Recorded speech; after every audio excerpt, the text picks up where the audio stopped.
A 59-year-old Georgia woman named Debbie Collier was found deceased in a ravine on Sunday, September 11, 2022. The day before, she was seen on surveillance about an hour and a half away from where she lived, picking up some various supplies from a family dollar store. Only there were numerous stores like that in her own hometown, yet Debbie chose to go there. Those supplies would be later found in a red tote bag, along with her body in the ravine. A cryptic message was sent to Debbie's daughter Amanda while Debbie sat outside of that family dollar store, along with an odd-numbered Venmo amount. Amanda had just moved back to Georgia just days before. Now, the events that followed on that Saturday after the family dollar store trip was very odd and a true mystery. What the heck happened to Debbie Collier? We're going to dive in this video and show the gaps in the timelines and read between the lines of that text. So now, let's get into it. Debbie Collier was 59 years old. She celebrated her birthday just a week before her death, and she lived in Athens, Georgia. It's about an hour and a half east of Atlanta. The population of Athens is around 125,000 people. The city is nicknamed the Classic City.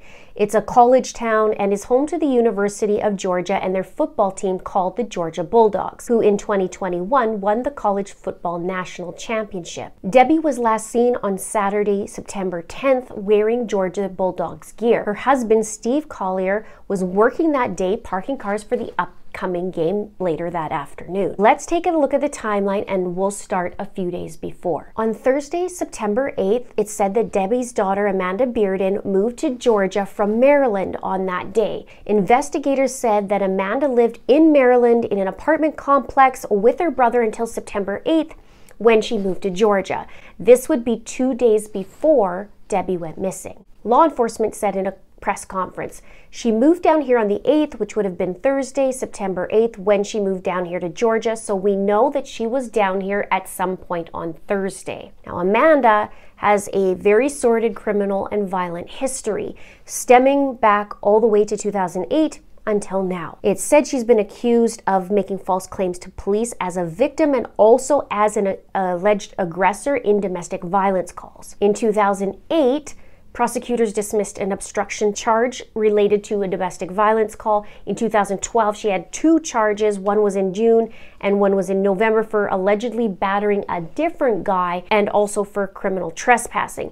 She attacked the guy. It was said that they were living together for 2 months. Also, in May of 2021, she was charged with filing a false report of a crime, and that was involving her now boyfriend, Andrew. Andrew was charged and he pled guilty to criminal trespassing, battery, and property damage, but prosecutors later dropped the case. Initially, officers were going to charge Andrew with burglary, but the officer caught Amanda lying about the burglary, and he said there wasn't any evidence to support it. There was a note involved as well, and Amanda showed the police, and she said it was from Andrew, and it said, "If you or your family ever come near me again, I will hurt them. Don't ever contact me again." So in this 2021, he had domestic violence charges. He pled guilty, was in jail for 10 days, and also got more time on probation. He was on probation already in 2020 for the domestic battery and disorderly conduct. He got off on probation. But he violated a protection order, but prosecutors dropped the charges, and he violated his probation again and then was sent to jail for 6 days. Then he pled guilty to reckless driving after being arrested on a DUI. And in September of 2021, police was at Amanda's home and Andrew was outside. He said that Amanda was on drugs, and he said she was stealing $500 to $600 from his paychecks weekly. This is an important detail. We'll talk about that more in a minute. So Amanda and Andrew don't have the best of history, and they just moved 2 days before this all went down with Debbie. Now, the next day on Friday, September 9th, that's when it was said that Andrew and Amanda had lunch with Debbie. She bought them lunch. And by 9 p.m., Debbie's husband, Steve Collier, said he last saw Debbie at 9 p.m. at home. He said they both sleep separately as he tends to snore. He said he woke up the next morning and he left to go to work and saw that her vehicle was still in the driveway, and he assumed that she was sleeping. But there are reports that there was shouting and screaming coming from the house that Friday night. from a neighbor. A neighbor said there was commotion at the house. Somebody comes up to visit on the weekends and in the evenings, and there's loud screaming and fighting. The neighbor said it was a young woman who was the visitor, and she said she also heard screaming and shouting coming from the Collier home frequently. Another neighbor said that Debbie and Steve were reclusive people, didn't really mingle with the other neighbors on the street. The neighbor said, when we get together out here on the block for a cookout, they never participated. They didn't come to no get-togethers. He also said that many people around the area didn't even know their names. He said, as far as I can tell, they've lived here a good little while. So Steve goes to bed at 9. They sleep separately, yet neighbors heard screaming. So does Steve sleep that soundly? I mean, it's possible. Or does he know about this fight and what happened? It wasn't revealed in his 911 call. The next morning, on Saturday, September 10th, the day that Debbie goes missing, Steve says he leaves to work, and he said he saw Debbie's vehicle parked at the house but didn't see Debbie. Debbie had a rental vehicle because she was in an accident the month before. So she was renting a black Pacifica van. And there's video of Debbie's husband parking cars for the Georgia Bulldogs game between 9 and 4 p.m. Now at 2:17 p.m. later that day, cameras captured Debbie and her vehicle heading northbound just over an hour away from where she lives, called Tallulah Falls. Now note, if Debbie left straight from her house and doing the speed limit, that would mean she would have left her home at around 1 p.m. But according to this surveillance picture, she's going 13 miles over the speed limit, traveling at 38 miles per hour, and the speed limit is 25. Now, I'm not sure if she normally speeds, obviously, or if she's in a hurry to get somewhere. But I asked this question to some of my American friends because I wanted to see how much the average driver typically goes over the limit in America. Here in Canada, drivers usually go about 10 kilometers over, which works out to be about 6 miles. But she's going 13. So give me your input below and let me know, what's it like down there. Now at 2:55 p.m., which is 38 minutes later, Debbie is seen on camera and walks into a Family Dollar store in Clayton, Georgia. She was described, the way she looked was calm and not afraid of anything. However, there is a gap in time. It's only a 15-minute drive from where the cameras captured Debbie's vehicle on the highway to the Family Dollar store, which is in the south part of town. Now, if she drove straight there from that 2:17 p.m. mark, then she should have arrived at the dollar store at 2:35. But Debbie went in the store almost 40 minutes later at 2:55. I have an interesting little fact in a moment that has to do with the crime scene, but we'll get there in a minute. But the question is, was she sitting in the parking lot during this time? And if so, how long was she sitting in that parking lot? Did she arrive at 2:35? Or did she stop somewhere before that? Also, why go to the Family Dollar store in Clayton when there's at least 4 in Athens? And there's 3 in the surrounding area, so there's 7. Not to mention, it is a small town in Clayton of only 1,800 people, so the stores tend to be a little bit smaller in a smaller town. It's curious, right? What do you think? So at 3:09 p.m., Debbie's in the store all of 15 minutes. She grabs some items and she goes to pay for them. She buys a 7.5 by 9.5 tarp, a rain poncho, refillable torch lighter, reusable tote bag, and a 2-roll pack of paper towels. Now, I looked up the weather that day because I was curious about the rain poncho, but Clayton only had a little bit rain in the morning, and then it didn't seem to be much precipitation. And then the same for Athens. When I look at that, it's a little bit in the morning, and then that's kind of it. But I would like to know, maybe you might know this, was Debbie planning on going to the Georgia Bulldogs game that day? If you know that answer, please let me know below. So Debbie leaves that store and then she sits in the parking lot for 10 minutes. Now during this time, at 3:17 p.m., Debbie's daughter, Amanda, receives $2,385 over Venmo from Debbie's account, along with the message, "They are not going to let me go. Love you. There is a key to the house in the blue flower pot by the door." Note, there's no punctuation in the text. Now, the payment was made before Debbie left the parking lot, but it was not confirmed yet by authorities if it was sent by Debbie's phone, only that it was Debbie's account. Now, in an update by the authorities, there was a question about the money.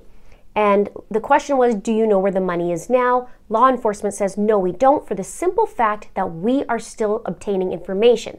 When it was sent, where it was sent, what device it was sent from, we're still trying to obtain that information right now. But let's go back to this wording for a minute. Debbie's daughter gets this text, right? And Debbie has at least one other son that I know of. So I wondered if it was just Amanda that received this text, or was her other child or children, if she has any more, get any other, get any last messages, so to speak. I'm thinking not. Let me know your thoughts. But the message is odd, right? It's a very specific amount as well, $2,385. But let's talk about the wording first. It's odd if it was Debbie sitting in that parking lot. And the peculiar wording, they, it suggests that Amanda would already know who she's talking about.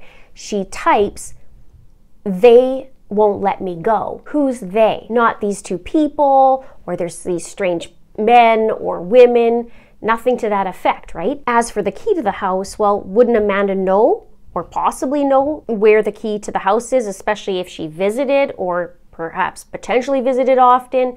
And was it in the flower pot by the door? But I did read that authorities said that Amanda was talking to her mom that day, but it didn't mention when, so not sure what kind of conversations that there was, if much. And it also mentioned that Amanda called Debbie right after she received this message, but she couldn't get through to Debbie. Now let's go to this odd amount, because $2,385 is very specific. Wouldn't you agree? Did Amanda ask for that money? Was that the amount Debbie only had and she could only afford and gave her what she had?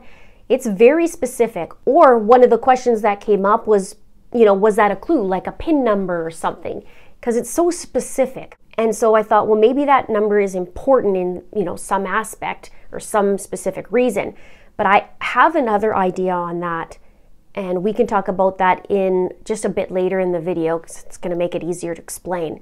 So her phone was shut off just after this message. And according to the authorities, her last ping came in at that time, and then the phone turned off, and the phone was pinged 2.5 miles from a cell tower in Clayton. So 2 minutes after this message at 3:19, Debbie leaves the parking lot and she heads south on the Georgia 15, the main highway, heading towards back home. But when I was looking at the CCTV footage of Debbie sitting in the vehicle and driving out of the parking lot, there was something really interesting to me. It's the way she left the parking lot. You can see her just sitting in the vehicle here.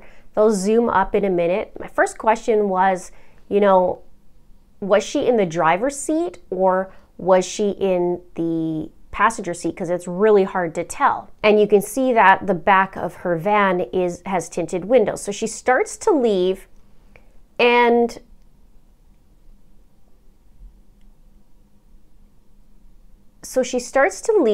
you can see her backing up, and then you'll see her just in a moment go into that next aisle, and she'll stop for a second.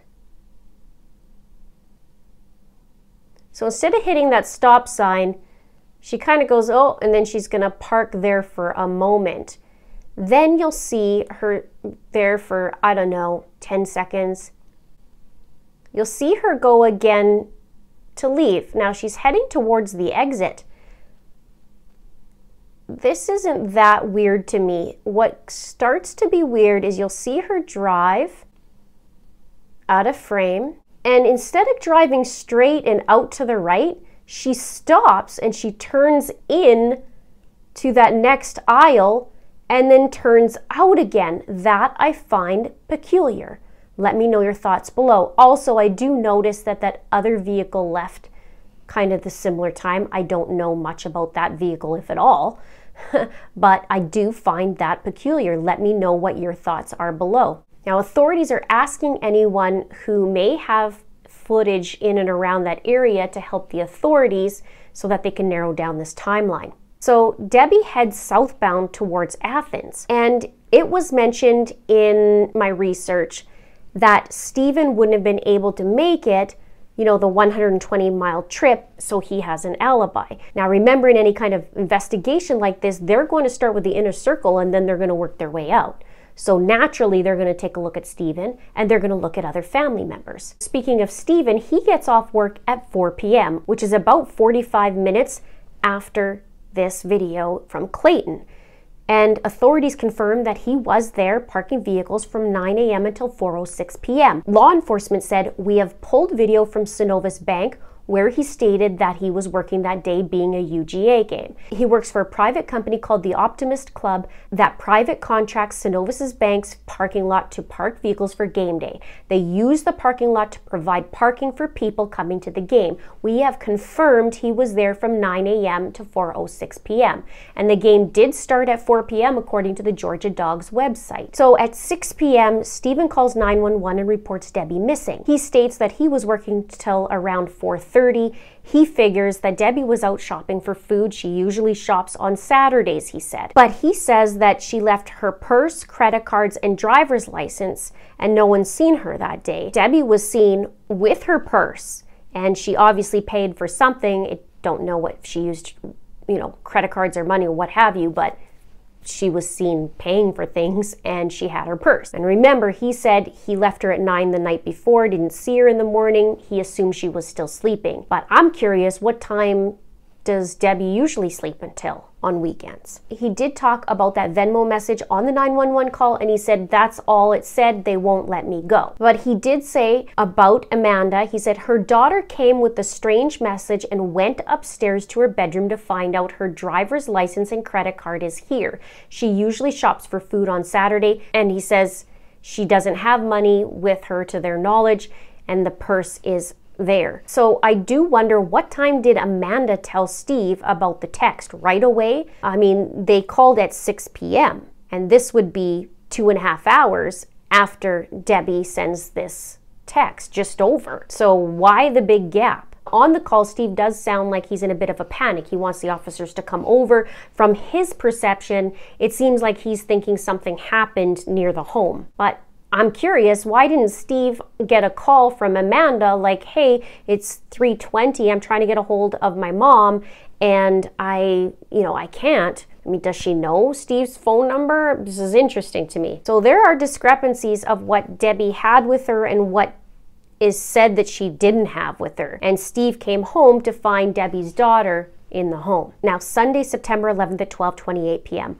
officers locate Debbie's rental van on the side of the road, and there were reports that that vehicle was seen the night before at 5 p.m. on the side of the road.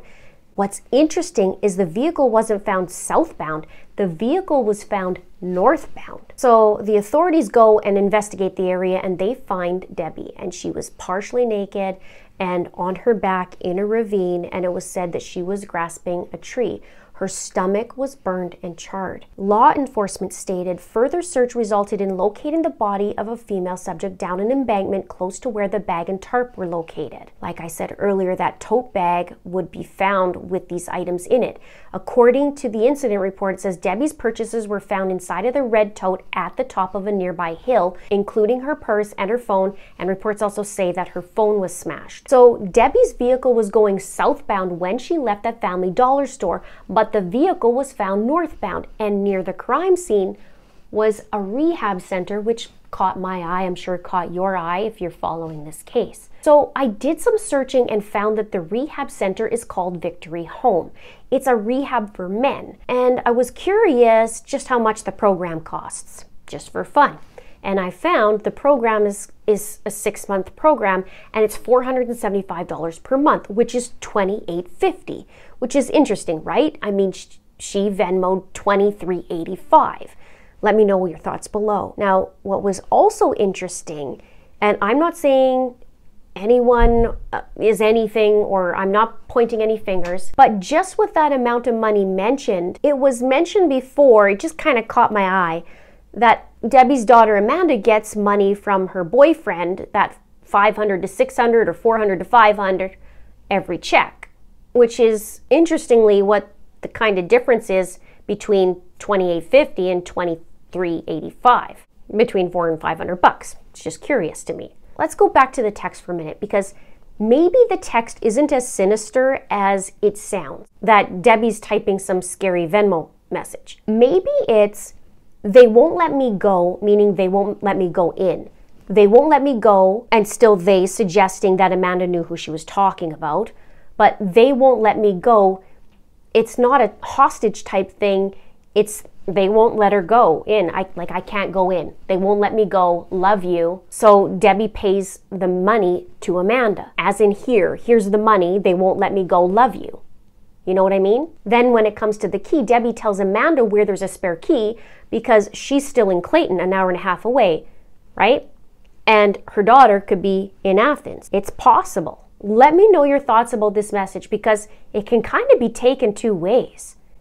They won't let me go, meaning she's being kidnapped, except the authorities said, no, it's not a kidnapping, and no, it's not a suicide. And it also would make sense because if Debbie sent it from that parking lot, then she wouldn't have been in a, scary hostage kind of situation when she typed it. Just, they won't let me go. So was Debbie trying to pay for something and she couldn't go in somewhere or couldn't do it herself and the person, whoever that money's for, would? Let's chat about this below because this is a head scratcher, right? So 3 days later on September 14th, after Debbie was found, there was a search warrant executed on Amanda's home where she lives with Andrew.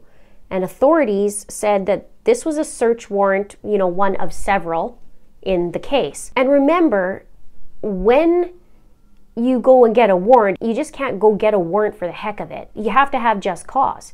So that's important. Now, they have ruled Debbie's case as a homicide, and they said, like I mentioned earlier, it's not a kidnapping, not a suicide. Now, on September 27th, it was announced that there was an unfired round found near the crime scene, and the police took it in as evidence. There were 3 911 calls made, one by Debbie's husband, Stephen Collier, the other one by Amanda Bearden, Debbie's daughter, and one by Debbie's sister. And Stephen called first to report her missing, and Amanda did a call to see how she can help in the investigation, and if she had to hire a private investigator. She was audibly upset on the 911 call, and Debbie's sister said that she wanted to contact the authorities because she heard from her niece that Debbie was missing and that she wasn't getting much information from the niece. Now, Amanda made a statement and she said this about Debbie: "My mom was my everything. Somebody took my whole world from me. She was a beautiful, kind, giving woman and she didn't deserve any of this. I want justice for my mom." She also said, "I just want them to rot in hell. It is not going to take my pain away, but I want justice for my mom." Amanda's boyfriend, Andrew, said he had no involvement and neither did Amanda in Debbie's death and that they were scared. They said they've interrogated all of us. The people who are closest to her are kind of looked at as suspects right now. It's weird. I feel like the sheriff's department may have some leads, but they won't tell us anything. We sleep with stuff in front of our front door and our back door because we didn't have anything to do with this. We're a little scared ourselves. No suspects have been named in the case and the family have declined to speak publicly. A friend of Debbie's didn't want to be interviewed, but did say there's a reason we are keeping quiet. What is the one thing in this case that's stumping you the most? Let's have a chit chat below. I'll have the next video right here when it's done so you can take a look at that. Thank you so much for watching. We'll see you soon.